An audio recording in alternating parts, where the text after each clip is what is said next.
Ok. Le but de la vie. Bon, vu qu'elle n'est pas pratiquante, mais la Limouna, une croyance en Dieu, une foi en Dieu, on peut prendre un biais tout à fait, on va dire, laïque, même disons que Dieu n'existe pas. Commencez vraiment au début. Et la première question qu'il y a, c'est de deux choses l'une. Ou la vie, elle a un sens, il y a un but, il y a un pourquoi, ou il n'y en a pas.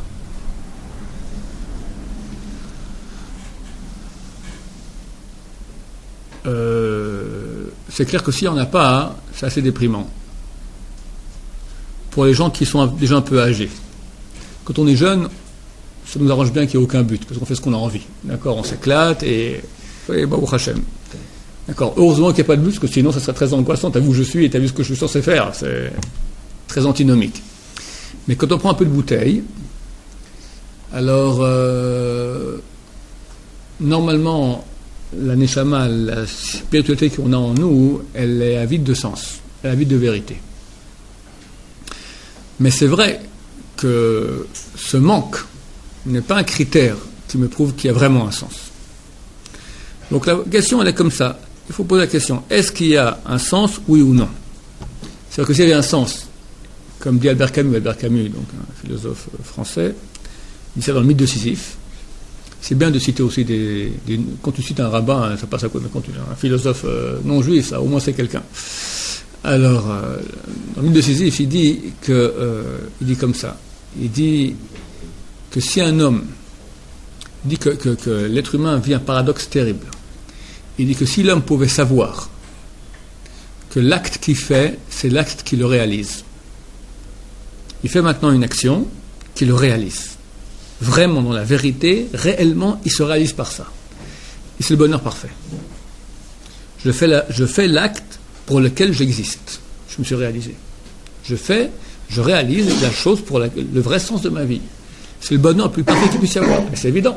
Si tu es créé pour quelque chose et tu le fais, ben tu existes. C'est planifiant. Tu es parfaitement réalisé tout ton potentiel. Tu vis à l'intensité la plus grande que tu puisses avoir. Tu passes à côté, bah t'as raté. Donc, c'est un raté. Donc Albert Camus dit, si je pouvais savoir que l'acte que je fais, c'est l'acte qui me réalise, ce serait le bonheur parfait. Mais je vis un paradoxe terrible, je suis incapable de savoir quel est le sens de ma vie. Donc d'un côté, j'ai une soif de sens, soif terrible, parce qu'on parle de gens, un philosophe, c'est quelqu'un qui réfléchit. Il y a des gens que c'est râler pas crête, d'accord? Je racontais que j'ai un oncle multimilliardaire qui habitait un temps à Londres, et il disait à ma mère, sa sœur, je suis jaloux de ces londoniens, qui prennent une chope de bière dans la main droite, un hot dog dans la main gauche, ils voient le match de foot et ils kiffent 1000% de leur vie. J'essaie, j'arrive pas. Oh, c'est un type intelligent. Il est non religieux, même anti, mais intelligent. D'accord? Ah, il sait, bière, match de foot. Bon, il y a un petit manque, d'accord? Quelqu'un qui a... t'as beaucoup de londoniens qui sont très bien, je touche en rien les londoniens, chassé shalom, d'accord, mais quand quelqu'un a de la profondeur, alors il a une soif de sens. Et plus c'est profond, plus ça devient même torturant.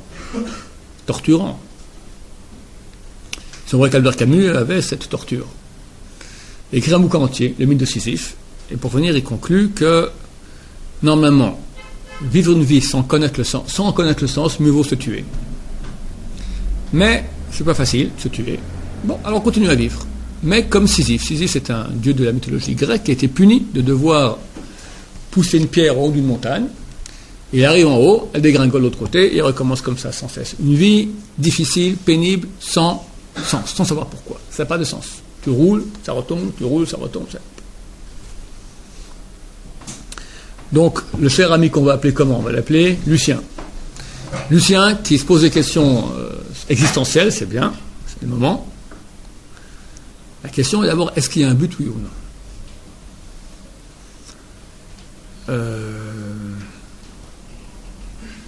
S'il y a une soif de but, il semble qu'il y a un but.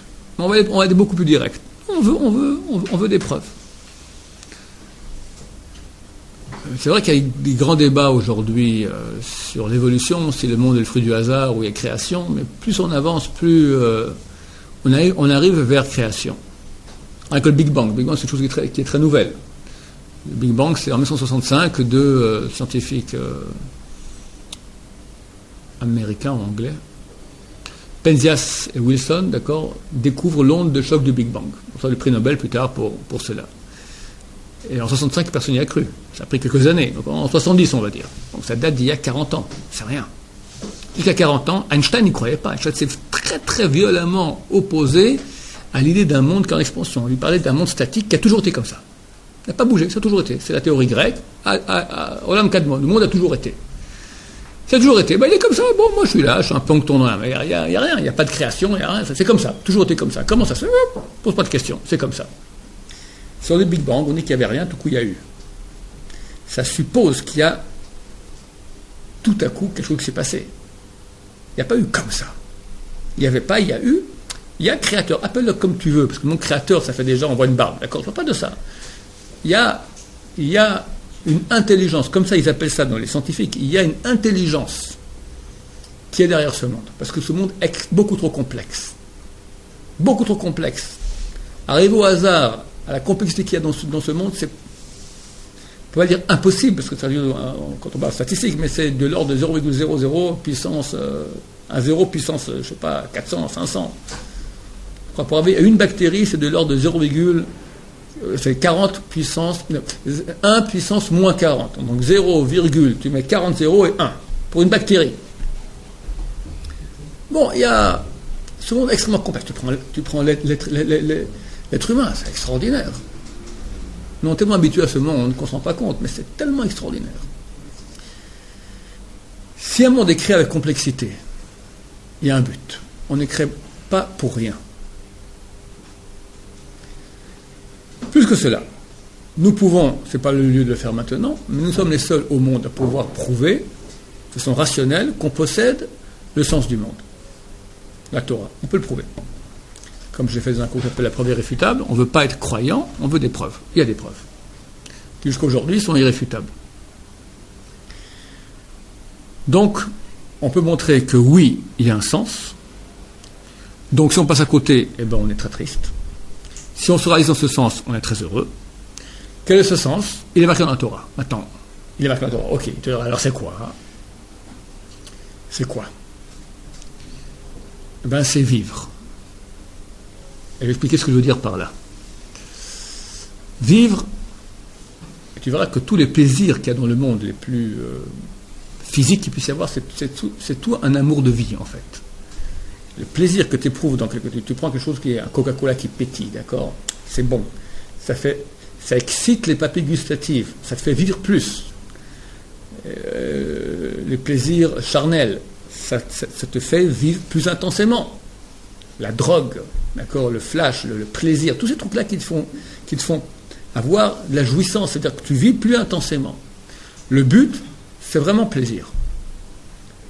Mais pas un plaisir superficiel, tellement profond, qui remplit complètement mon être. Vivre le plus intensément possible. Je ne veux pas être une chose qui fait vivre que mon corps, parce que j'ai plus que le corps. Parce que tu verras des gens qui kiffent beaucoup dans leur vie, dans les moyens, ils font tous les kiffs possibles, au bout d'un moment ils tombent en déprime. Il n'y a plus rien qui leur fait plus rien, parce que tu n'es pas qu'un corps, tu as beaucoup plus. C'est ce qui touche cette personne âgée. Elle a dû toucher un peu à tout. Elle veut maintenant, elle sent qu'elle n'est pas satisfaite. Parce qu'il y a plus. Alors, la seule chose qui peut vraiment nous remplir de vie, c'est se brancher à la source de vie. Alors, se branchant, on reçoit un flux de vie très très grand. La source de vie, elle a un nom. Enfin, on l'appelle. Elle se fait appeler comme ça. Était et sera. Être. Être, c'est vivre. Ne pas être, c'est mourir. Être. Maintenant, celui qui peut être de façon la plus absolue grande, c'est l'être suprême. D'accord? On l'appelle Haya Ovevi, qui était et sera. Il est infini, il est absolu, il n'a pas de limite dans son être. L'être à l'état le plus intense qu'il puisse y avoir. Alors on l'appelle par son nom, on n'a pas le droit de le prononcer. Haya Ovevi, c'est la contraction de ces trois mots, c'est Yud et puis Hei, je dis et puis, Yud et puis Hei, et puis Vav et puis Hei. On l'appelle Hashem, le nom. D'accord? Le nom, c'est pas ce qu'on dit en français D-I-E et U. D'accord? Hashem, c'est le nom. C'est quoi le nom? Le nom qu'on ne peut pas dire, qui représente son essence, être.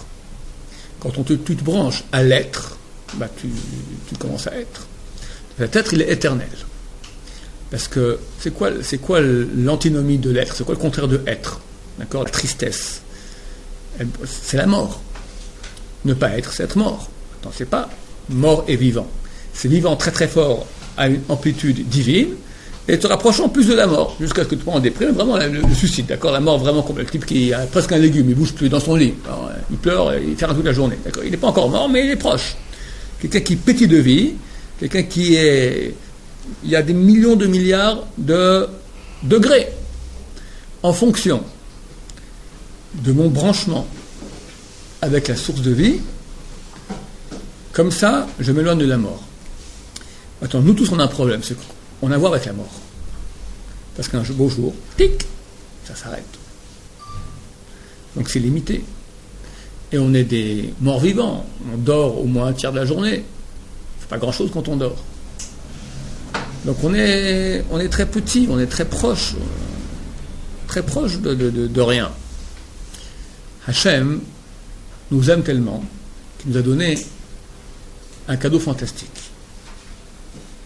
Il te dit ce que je te donne. Je pose pas la question à quelqu'un maintenant. Quel est le plus grand cadeau qu'Hachem puisse me donner? Quelle est la chose la plus kiffante qu'il y ait au monde?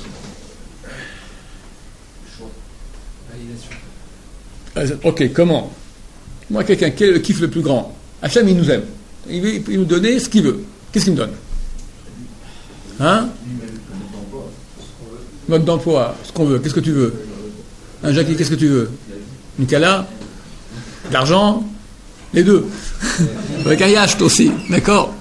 La santé, la bonne heure, la réussite, le mariage, les enfants, les honneurs, t'es quelqu'un. Ok, ouais. Plus, ça sert à rien, ça c'est le pourboire. Je te donne ce que tu veux. Le top!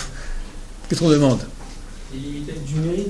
Du mérite, je te donne tout le mérite que tu veux. Plus! La connaissance. Connaissance de quoi? De Dieu. De la vie. Tu l'as. Plus. Oui. Ok. Alors ceux qui sont là depuis un certain temps connaissent la réponse. La source de tous les kiffs, c'est Hachem. C'est lui qui a créé tout. Qui est plus grand? La créature ou le créateur? Entre la créature et le créateur, qui est plus grand? Le créateur. Hachem te dit, tu sais ce que je te propose? Je te propose moi. Viens. Prends-moi. Kiffe-moi. C'est plus que la Kala. Bon, c'est vrai que la Kala on la voit, Hachem on ne le voit pas. Mais si on se branche avec lui, c'est lui qui a inventé la Kala, il peut te donner au moins ça, non? C'est la Kala, tu auras tout, le pourboire et lui-même. Il te donne la totale des totales, c'est Hachem lui-même. Donc qu'est-ce qu'on a gagné? C'est moi, dans une condition de mortel, je peux me brancher à une condition de immortel, d'éternel. C'est ça le grand cadeau. Il n'y a rien de plus vivifiant, de plus planifiant, de plus grand que ça. Tu te branches avec la source de vie qui est intarissable, qui est éternelle. Alors, comment c'est ce branchement? On devient un être, on devient des dieux. C'est bien ça. C'est vrai, pas vrai. Il y a des gens qui ont mal compris, disent que tout coup il y a des ailes qui lui poussent, il devient... Non. Alors, c'est quand on devient des dieux. Ça veut dire que c'est marqué Banim Hashem Kolach. Vous êtes déjà des enfants. Mais c'est-à-dire que tu te branches tellement au bout d'un moment avec Hachem que, comme si j'ai fait une piqûre de matière divine qui fait que tu deviens divin. C'est le kiff de l'âme. Oui, mais ça va ensemble. Tu me dis, c'est le kiff de l'âme et pas de l'homme. C'est quoi l'homme? L'homme, il a en gros deux choses. Il a un corps et il y a lui. Qui est l'essentiel, qui est l'accessoire? L'essence, c'est le corps. Le corps. Pas parce qu'il fallait dire la bonne leçon. C'est dans la vie, le corps, c'est lui l'essentiel. Sans mon corps, d'accord.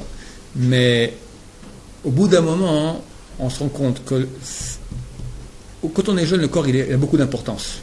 Quand on est, le corps il est super important. L'âme elle n'existe pas, presque pas. Puis à mesure qu'on avance dans la vie, l'âme elle grandit et au bout d'un moment le corps aussi il baisse. Donc quand on devient âgé, on a vécu déjà le corps, on pose des questions qui sont beaucoup plus importantes. Tu verras très, très souvent les gens quand ils vieillissent, ils deviennent séniles. Et des petits-enfants. Il a 90 ans, comme un gosse de 3 ans. Vu qu'il a investi dans sa vie toujours dans son corps, et le corps à la fin de la vie, il baisse, et il devient petit. C'est Bagatel Chachamim, les sages d'Israël. Plus ils vieillissent, plus Da'atam mitvasefet, plus ils grandissent dans leur date, dans leur connaissance, dans leur grandeur spirituelle. Parce que le corps, il empêche un peu de percevoir l'âme. Et quand il baisse vers la fin de la vie, alors l'âme commence à grandir beaucoup plus. Et tu les vois. Le Rav Shark avait 106 ans quand il est décédé, toute sa tête. Le Rav Eliashiv, dirigeant du peuple d'Israël, il a 102 ans. Alors Steinman, 90 et quelques, mais c'est des têtes. Mais comment ça se fait? Comment ça se fait que tu sais que c'est grand? 1, 2, 3, 4, 5, tous les grands, ils sont super solides jusqu'à la fin de leur vie. Et les gens qui étaient investis dans le corps, ils deviennent séniles. Dans beaucoup trop de cas. On voit qu'il n'y a pas que le corps, il y a autre chose. C'est autre chose, c'est ça qui te remplit totalement. Donc, quand tu te branches à l'âme, tu te branches à ta source, Hachem, ça remplit l'âme et ça remplit aussi le corps. Même le corps. La médecine, elle dit aujourd'hui que la majorité des maladies sont des maladies psychosomatiques. C'est quoi psychosomatique? C'est-à-dire qu'il y a une source qui est dans le psyché égale âme en grec, dont le symptôme sort dans le corps.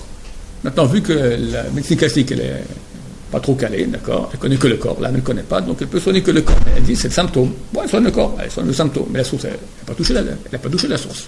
La source, c'est l'âme. Tu l'as remplie de vie. La Torah a dit que tu as 613 lois par rapport à 365 et 248, 365 veines ou tendons par rapport aux lois négatives, 248 organes par rapport aux lois positives, et que chaque fois que tu fais une mitzvah, ça amène une lumière sur ces organes qui sont des organes qui sont spirituels. Mais ça agit après sur le corps. Le corps, c'est que la pâle figure grossière matérielle d'un corps spirituel. Quand le corps spirituel il va bien, le corps aussi va bien.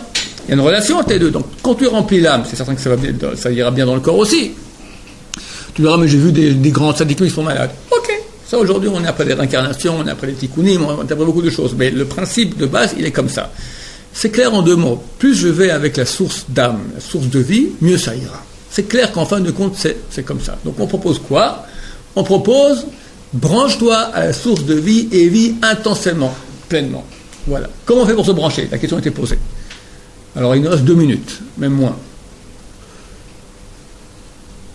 Le mot mitzvah vient de la racine tzavta, qui signifie union. Mitzvah, c'est je m'unis à Hachem. J'ai très souvent expliqué ici aussi que le mot mitzvah, il est composé de 4 lettres. Même tzadik vav he. Les 2 dernières lettres vav he sont les 2 dernières lettres du nom de Dieu. Yudke vav ke, hayo vav he. Les 2 premières, même tzadik, sont en atbash. Atbash, c'est un alphabet mystique, on prend les lettres à l'envers. Aleph correspond à taf. Première correspond à la dernière. Bet, deuxième correspond à l'avant-dernière. Shin, Gimel, Resh, Dalet, Kouf, etc. Même tzadik correspond à Yud et puis Hei. Donc le mot mitzvah égale Yud ke vav ke. Quand tu fais le mitzvah, tu crées en toi une réalité éternelle. Tu crées en toi une partie de Dieu. La Gemara, elle dit dans Bava Kama, page 75b, on le fera un séjour bien sûr, Bezat Hashem. Adi Rabbi Yochanan, à la fin des temps, on va appeler les tzadikim au nom de Dieu. Jackie en base, Yudke Vavke. Binyamin en base, Shakai. Shmuel en base, Elohim, etc. Les êtres humains, on appelle les êtres humains au nom de Dieu. Il y a un type qui a fait ça il y a 2000 ans, il a très mal fini sur une croix. D'accord? C'est pas bien de dire ça. La Gemara, elle le dit. Comment ça se fait? Parce que quand tu as un tzaddik, tu te branches tellement aux côtés d'Hachem, tu deviens une partie d'Hachem. Une partie d'Hachem. C'est pas Moukan Kabbalah qui dit ça. Hein? Ça reste distinct, mais tu deviens divin. Tu deviens divin. Tu deviens divin. Tu es éternel, branché à Hachem. Ah, la personne qui n'a pas de Torah, je lui dis ça, c'est un peu le moral, quoi. Ah, t'as pas eu de Torah, tu crèves. Non, on peut tout réparer. Tant que la lumière, tant que la bougie est allumée, on peut tout réparer. Tout réparer. Tout réparer. C'est jamais trop tard. Jamais trop tard. Après le dernier moment, c'est trop tard. Mais encore avant, ça va. On branche à Kadosh Baruch Hu avec les Maasim, comme vous avez dit, avec les mitzvot. Et souvent on dit que le Ikar, c'est le Limud Torah. Alors, ce que je continue, très bien. Alors, la suite maintenant. Parmi les mitzvot, il y a une mitzvah qui est étude de Torah. Parce que on a plusieurs parties en nous. Alors, mitzvah, c'est maintenant j'amène un flux. Mais en fait, la Torah, c'est beaucoup plus que c'est connaître. Quand tu veux connaître quelqu'un, vraiment le connaître, c'est connaître qui il est, c'est connaître sa volonté. C'est comme ta femme. Tu ne pourras jamais savoir qui elle est vraiment dans son âme. Tu pourras la connaître quand elle va te dire qui elle est, c'est ce qu'elle veut. D'accord? La chose la plus profonde qui est en nous, c'est notre volonté. Quand tu apprends la Torah, tu apprends la volonté d'Hachem. Tu commences à le connaître. Et après, il y a l'amour d'Hachem qui rentre. Parce que plus tu connais, plus tu aimes. Quelqu'un qui est amoureux d'Hachem, il a basé Albert Camus avec son mythe de Sisyphe, il est branché à la source des sources d'un bonheur absolu. Baruch Adonai,